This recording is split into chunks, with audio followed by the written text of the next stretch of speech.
It's combine time, and the Jaguars need to have big, clear eyes in Indy. I'll tell you what I mean by that in just a second here on Locked On Jaguars. You are Locked On Jaguars, your daily Jacksonville Jaguars podcast, part of the Locked On Podcast Network. Your team every day.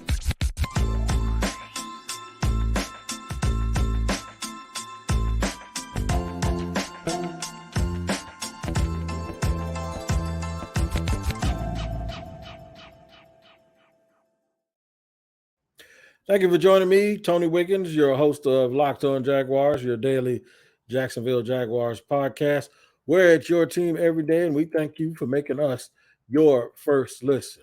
Also, want to remind you that we're free on all platforms. Wherever you get your podcast, well, you get us, and you don't have to pay for it. That's right. Also, we have our YouTube pages available for those who prefer audio. Check out the Locked On Jaguars YouTube page. You'll see my face. New listeners, any new listeners to the Locked On Jaguars podcast, welcome in. You see my setting if you're looking on YouTube. Kick off your shoes, relax your feet. Go get you a cold beverage, and you can sit in the pilot's seat and get the remote control because you are at home when you join us. I want to talk about the combine today that's going to start. I'm reminded of this because my friend Demetrius Harvey, who is the beat writer for the Jacksonville Jaguars, told me he's headed to Indy, and I got a little bit jealous, but we're going to have him on while he's in Indy to discuss anything going on, especially on Tuesday when Doug Peterson and Trent Baalke speak, sort of get a gauge on exactly where their head is. And if they do the job that they're supposed to do, we won't know exactly what they're going to do because we're not supposed to know what they're going to do. However, they've always been straight shooters. They have never tried to throw a curveball. So whatever they talk about, we're more than happy to hear their voice as I get some of this stuff arranged here. I want to talk about some players that may interest the Jaguars, guys who could go up or down. And it's very, very important that we talk about the guys that may fall down a little bit because, wait for it, the Jaguars are not picking early as they usually are. They're picking 24th.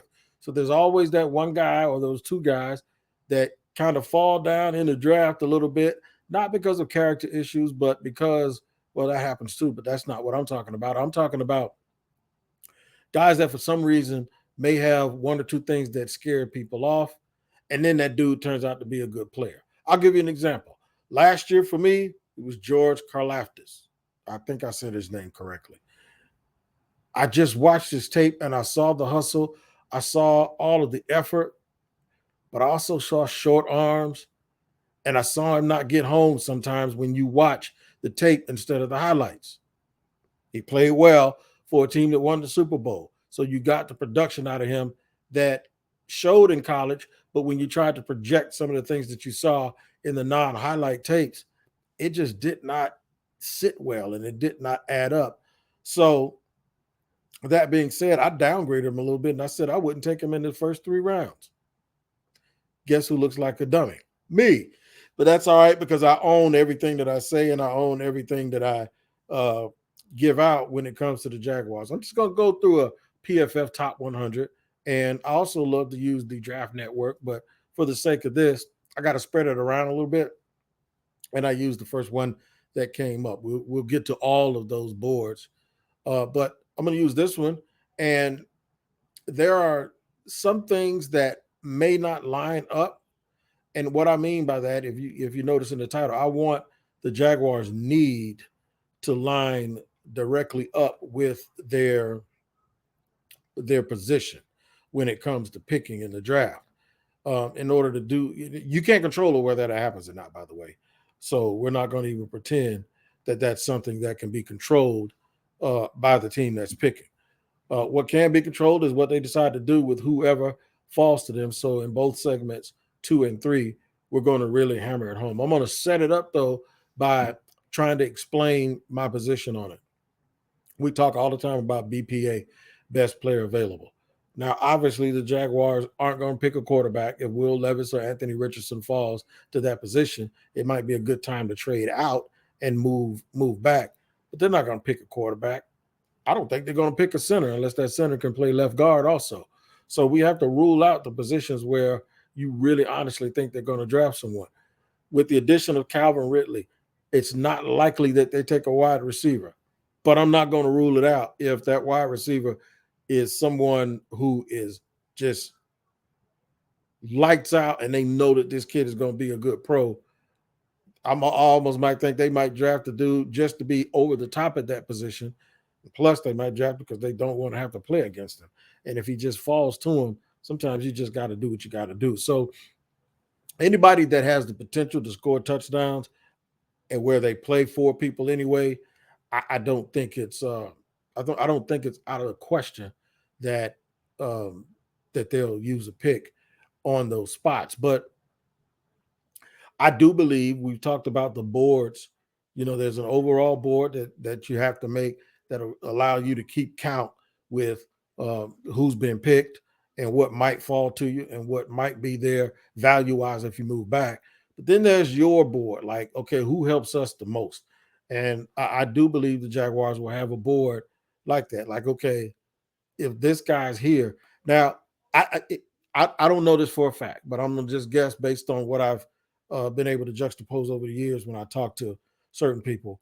I'm gonna guess that they'll have that want and need based on realistic expectations, but they'll have some people on their own board at some point that aren't necessarily a position of need, but are just absolutely too good to pass up if those people fall to them. It may be at positions where they've already committed a lot of resources, like edge rusher. They could very well take it. I don't think they're going to do it, but they could very well take if an edge rusher falls to them at 24 or their second pick at 56.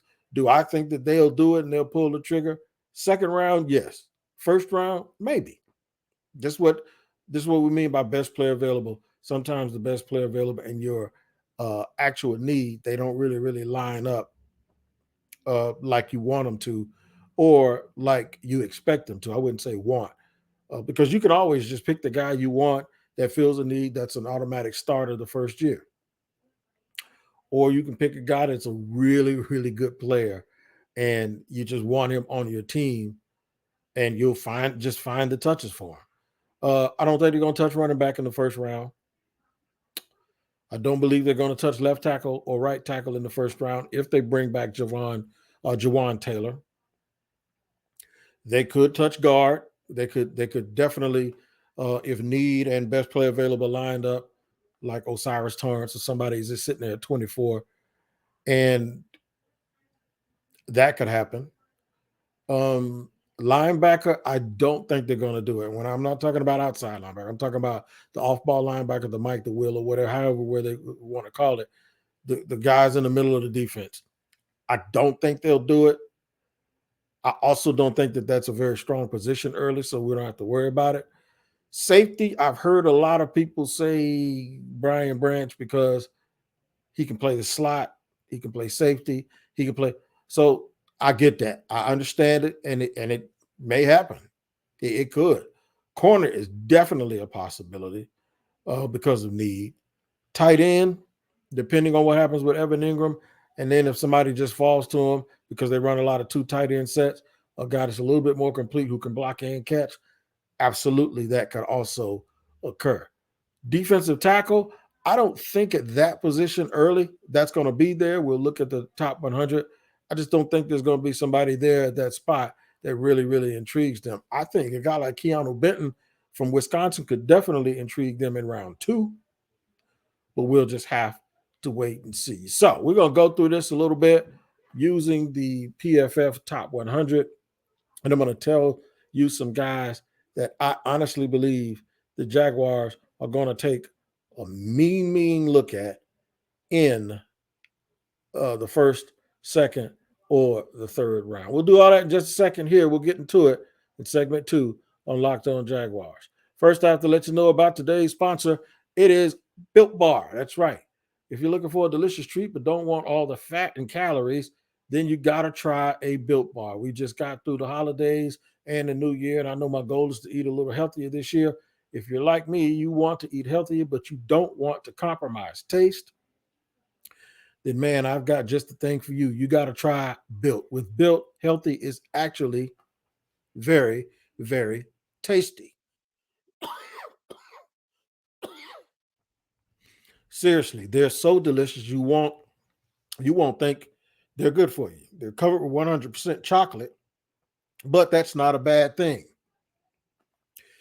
If you're close to a Sam's Club, go in and grab a 13-bar box with our hit flavors, brownie batter and churro. If you're close to a Walmart, walk to the pharmacy section and grab yourself a box of Built Bars. You can pick up a 4-bar box of cookies and cream, double chocolate, or coconut puffs. That's right. Make sure you try Built Bar because the macros are very good, only 130 calories and 4 grams of sugar with a whopping 17 grams of protein. It's Built Bar. Check them out at built.com or go to Walmart or Sam's. All right, running it down here on Locked On Jaguars. Looking at the draft, let me pull my information up here. All right, here we go. I have my PFF 100. There's some guys I'm going to skip through, maybe the first 10 or 15 people. And I know I said that I would see who falls. I don't think Peter Skoronski's going to fall. I don't like him at left tackle anyway. I like him at guard. I don't believe Christian Gonzalez, the corner out of Oregon, is going to fall. Quentin Johnson, let's start right there. Can Quentin Johnson fall to the Jaguars? He absolutely could. And that's why, in terms of the combine, we're going to watch and see exactly what he runs, how he looks when he's running his routes side by side with all of the other receivers. I've seen some wow comps out there for him. I saw somebody say Andre Johnson, and I just wonder. I always try to measure guys when you're doing comps. I don't measure 32-year-old players with 20-year-olds. I don't measure a guy in the year 10 when his body's all filled out to measuring to comparing him to a dude that's in college. I never do that. What I do is I understand that when you see a guy when he's at the combine and then you see him 5 or 6 years into his career, he looks different. He looks like he's had professional nutrition. He looks like he's a person that takes care of himself as opposed to being micromanaged every day in college. He's eating better, probably with a private chef, eating really, really good food every single day. And naturally, you just become a bigger player, a more mature player, a better route runner, working on your craft. I try to compare guys to where the people that we're comping them to, where they were at the same stage, because to me, that makes more sense. I'm not going to compare a 21-year-old Barber to 53-year-old T-Wig.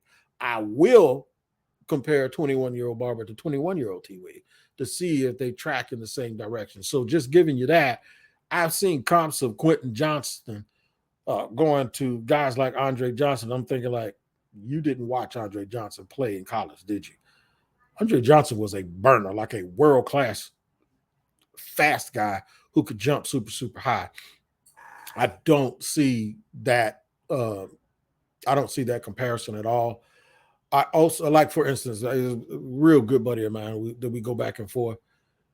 I don't see Jalen Carter and Chris Jones. I see Jalen Carter more like Jeffrey Simmons, but Chris Jones is real angular, and he's a guy that you can line up outside. He's 6'5", 6'6". You can put him at edge rusher. He's a real good pass rusher. Jalen Carter's 6'3", 6'3", 310 or whatever like that. And I think he's a real quick, short space, powerful dude, but that is Jeffrey Simmons. That's not the other guy. So it's more Jeffrey Simmons or Fletcher Cox than it is Chris Jones. So Quentin Johnston, I don't see any of the people that he's being compared to. But what I would do is suggest that what folks should do is just go back and look at the tape. Don't just look at highlight tapes. Look at game tapes. Look at whether or not a guy disappeared during games. Look at how he catches the ball. Look at how he breaks tackles, or if he makes a lot of moves after he catches the ball at the point of contact if he can get by a guy. Look how he catches when people are trying to disrupt him and pull his arms down and all of that stuff. There are a lot of things that you can look and compare guys to. And that's what I'm doing. So at the combine for me, it's going to be very interesting to watch how he runs and more or less is he stiff. And that's what I think he is. There's another player that is rising, and that is Edge Lucas Van Ness, who's at Iowa.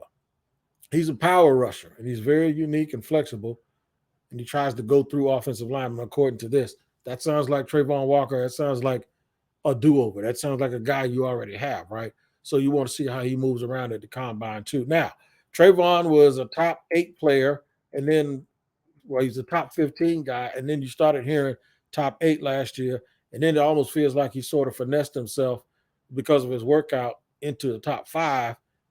And then when you start thinking about traits, that's when you started to hear the possibility that he'd be elevated to number 1, and the Jaguars took him number 1. I think it's too early to say you have regrets. Obviously, he wasn't going to be a great pass rusher from day 1. I think the difference with Trayvon is year 1 and year 2. What he does this summer and he comes back next year is going to be a tremendous, tremendous boost. But everybody who played with him and against him in college said he was the best player on the field. I want to see what Zay Flowers looked like. Even though that's not a big need for Jacksonville, I still want to see if people are going to knock him because of his size. And what does he run? If he runs a 4.5, I think it's going to drop him back down into the second round.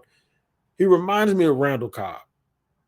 Like, he looks faster than he probably is, but he's plenty fast enough, but he's just not this burner that you think he is. But he's a good football player, and he's awfully fast. I think his size might really scare some people off. Look for a team that already has 2 good wide receivers to get him, as long as those wide receivers aren't small, to get Zay Flowers. Like, to me, the Chargers would be a perfect team for him because they have the big physical receivers who have the catch radius, but they don't have that little small jittery guy. I know they have Palmer and people like that. That's not what I'm talking about. I think Zay Flowers would be an outstanding addition to them. When you listen to people talk about Jackson Smith and Jiba, I also want to see what Jackson Smith and Jiba runs when he gets to the combine. I do think he's a solid route runner, a first-round pick, and just a really good football player. Anton Harrison, another guy that if they don't re-sign Juwan Taylor, he could be a fit at 6'5", 315. I think he can play both sides. He played left tackle his entire life, but since people love moving people around, there you go. Last but not least for this segment, Nolan Smith. Really interested to see what happens with Nolan Smith. I personally don't think that he is a Trent Baalke player because he's 6'3", 235. That's light for an edge rusher. It's really light for a guy who's been in college for 4 years, and he was never really able to add more weight. But he is what he is, and he's super, super fast. But I think at this point, to think that he's an every down player at edge would be a little bit of a reach. So I don't know if the Jaguars will do that, or maybe they will because that's the kind of player they probably need, someone who doesn't mind being in a rotation. That means the Jaguars would go back-to-back years to the University of Georgia for some help. All right, here's what we're going to do. I'm going to go over some more guys that we need to watch at the combine. We're going to run through them kind of fast here because we want to make sure we get a lot of guys in so everyone knows exactly what our line of thinking is when it comes to the draft and the combine, which is coming up next week. All right, man. So I have to let you know that the sponsor for today's show is Ultimate Football GM. If you're watching YouTube, you see me smile when I bring that up because I've been on 3 trips here recently, and when I get on a plane, I go in airplane mode. And guess what I do? I play Ultimate Football GM, and you can do the exact same thing. I'm going to put you in a situation where you have to hire the right coaches and coordinators, trade players, even do certain things within your franchise that gives you more money and capital and space that allows you to do even more things. So you need to navigate your franchise through free agency, build a stadium, get sponsors, all of those things, and then you can get to the good stuff, all of the stuff on the field. Locked On Jaguars listeners get a 100% free boost to their franchise when using the promo code Locked On, one word, all caps. It's in the game store. That's Locked On in all caps, so make sure you check it out today. Just download the game ultimate-gm.com, or look it up on the app stores. That's ultimate-gm.com. Ultimate Football GM. Start your dynasty today. Just like you start here with me every day on Locked On Jaguars, your host, Tony Wiggins. And we thank you for making us your first listen because it's your team every day. And we're just grateful for you to be here. Naming some more of these players that are around the time that the Jaguars picked. Jordan Addison, the wide receiver from Southern Cal, said he grew up a Calvin Ridley fan.